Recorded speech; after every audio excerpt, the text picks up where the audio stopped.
Et si l'Afrique n'était qu'un seul pays?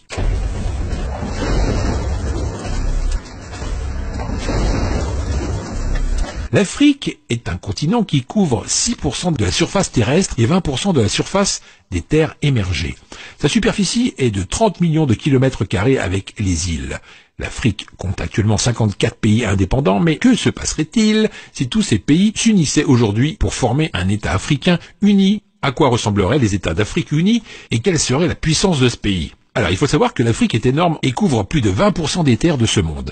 Il fait environ 3 fois la taille de l'ensemble de l'Europe. 1,2 milliard de personnes vivent actuellement en Afrique, soit 16% de la population mondiale. L'Afrique connaît actuellement le plus grand boom démographique du monde.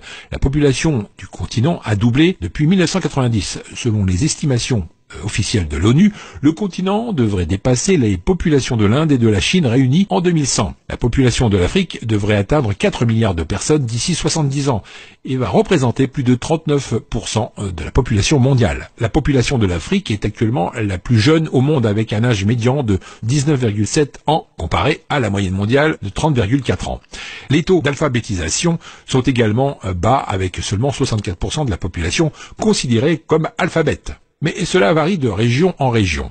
En Libye, par exemple, le taux d'alphabétisation est très élevé, environ 84,2%, alors qu'au Soudan du Sud, il est très bas, puisqu'il n'atteint que 27% seulement. Les taux d'infection par le VIH sur le continent constitueraient également un défi majeur pour l'Afrique unie, car 11% de la population de l'Afrique subsaharienne est actuellement infectée par la maladie. En plus de ces défis, les États africains seraient également confrontés à l'extrême diversité du continent. L'Afrique est le continent le plus linguistiquement et ethniquement diversifié de la planète, où l'on parle plus de 3000 langues. L'Afrique est l'endroit le plus multilingue au monde, où beaucoup parlent au moins 2 langues africaines, et une langue européenne également supplémentaire. Une situation similaire à l'Afrique du Sud, où il y a 11 langues officielles. En Afrique du Nord, la langue la plus utilisée, c'est bien sûr l'arabe, et elle est parlée pas moins de 70% de la population vivant dans cette région. Nous avons 20% de la population vivant en Afrique du Nord qui parle le berbère. Dans les pourcentages restants, on y trouve l'anglais, le français et le portugais. Et pour la religion de cet État, 47% de la population serait musulmane, 47% serait chrétienne, 10% restera toujours dans les anciennes traditions africaines et 2% seraient athées ou sans religion. Passons maintenant aux 10 plus grandes villes de cet État.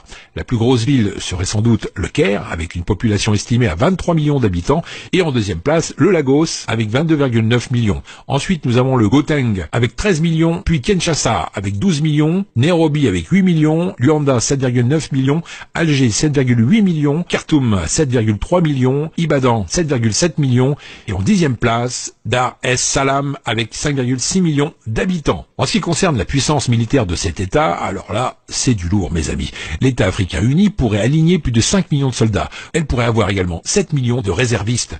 Mais côté matériel de guerre, faut pas trop attendre à voir quelque chose de nouveau. L'arsenal militaire de cet État serait principalement du matériel russe. Mais quand même, ça reste un pays très puissant qui ne pourrait pas être envahi, ça c'est sûr. Avec cette puissance militaire, l'État africain va certainement lancer une vaste opération de nationalisation et annulera le pacte signé avec la France et le Royaume-Uni. Vous ne le saviez peut-être pas, mais aujourd'hui, beaucoup de pays africains continuent de payer un impôt colonial en France, et cela malgré l'indépendance.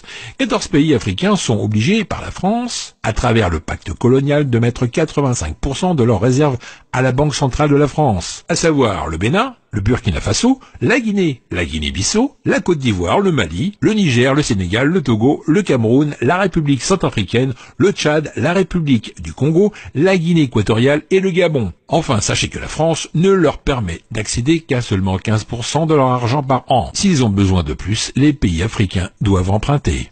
En ce qui concerne les richesses naturelles de cet État, il y a de quoi remplir les poches de tous les habitants de ce grand pays. En effet, l'Afrique détient 90% des ressources naturelles de platinium, 50% des ressources d'or, 50% des ressources de diamants et 33% des ressources d'uranium. Avec la mainmise sur toutes ces ressources naturelles et la nationalisation de tous les projets de pays étrangers pris de force en Afrique, cet État aurait un PIB de 3000 milliards d'euros.